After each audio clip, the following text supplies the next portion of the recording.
முதல்வர் அறிவிச்சிருக்கிற இந்த திட்டங்களில் மிக முக்கியமானது 8000 ரூபாய்க்கு உங்களுக்கு கூப்பன் தருவார்கள். நீங்கள் எந்த கடையில் வேண்டுமானாலும் சென்று நீங்கள் பொருளை வாங்கிக் கொள்ளலாம். மிக்சி, கிரைண்டரு, டிவி இது போன்ற எந்த பொருளையும் நீங்கள் வாங்கிக் கொள்ளலாம். இது ஒரு முக்கியமான ஒரு திட்டமாக கொண்டு வருகிறார். அதே போல இப்ப நடந்து கொண்டிருக்கிற ஆட்சி நமக்கு எந்த பிரச்சனையும் இல்லாமல் சமூக நல்லிணக்கத்துடன் நடந்து கொண்டிருக்கிறது. ஆனால் இப்போது வருகிற ஆட்சி பாஜகவுடன் அதிமுக கூட்டணி வைத்திருக்கிறார்கள். இந்த கூட்டணியுடைய ஆட்சி யூபியிலே, மத்திய பிரதேசத்திலே, குஜராத்திலே எப்படி நடந்து கொண்டிருக்கிறது என்பதை நீங்கள் டிவியில பார்த்திருப்பீங்க, பேப்பர்ல வாசியிருப்பீங்க. மிகப்பெரிய கலவரங்கள், அவங்களுடைய நோக்கம் கலவரங்களை உண்டாக்குவது, அதன் மூலமாக வெற்றி பெறுவது. ஆனால் இங்கு நம்முடைய முதல்வர் அவர்கள் ஒரு அருமையான ஆட்சி செய்து கொண்டிருக்கிறார்கள். எந்த பிரச்சனையும் இல்லாமல் சுமூகமான ஒரு நிலையில நம்முடைய ஆட்சி சென்று கொண்டிருக்கிறது.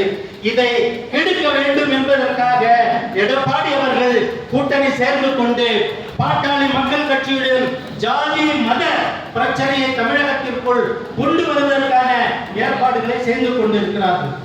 உங்களுக்கு தெரியும், திருப்பரங்குன்றத்துல அந்த கல் தூணல விளக்கு ஏற்ற பெரிய பிரச்சனை செஞ்சுக்கிட்டு இருக்காங்க.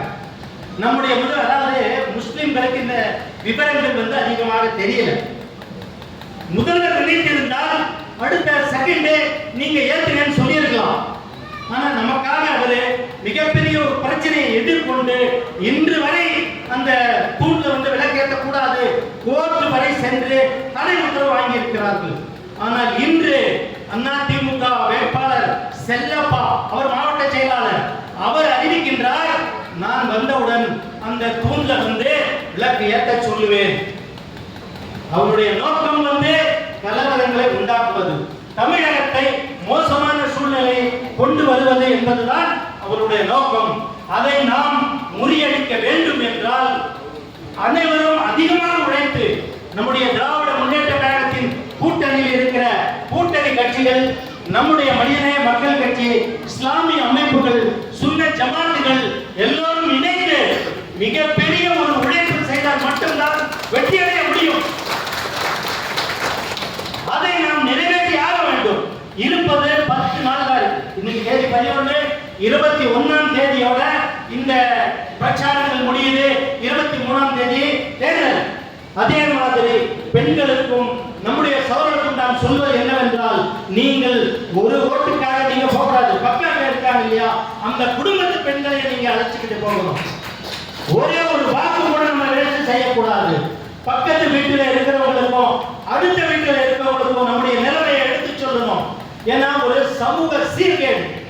அவர்கள் வந்துவிட்டால், பாஜக வந்துவிட்டால் என்ன நடக்கும்?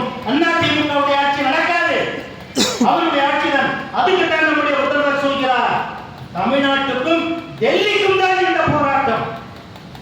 எடப்பாடிக்கும் திமுக அல்ல, டெல்லிக்கும் தமிழ்நாட்டுக்கும் இந்த போராட்டம். அதுதான் இந்த தேர்தல். நாம் தமிழ்நாடு நல்ல முறையில் நாம் அனைவரும் இருக்க வேண்டும் என்றால், நாம் உதயசூரியன் சின்னத்தில் அரூர் பகுதியில் இருக்கிற அந்த சண்முகம் அவர்களுக்கு அதிகப்படியான வாக்குகள் வித்தியாசத்தில் வெற்றி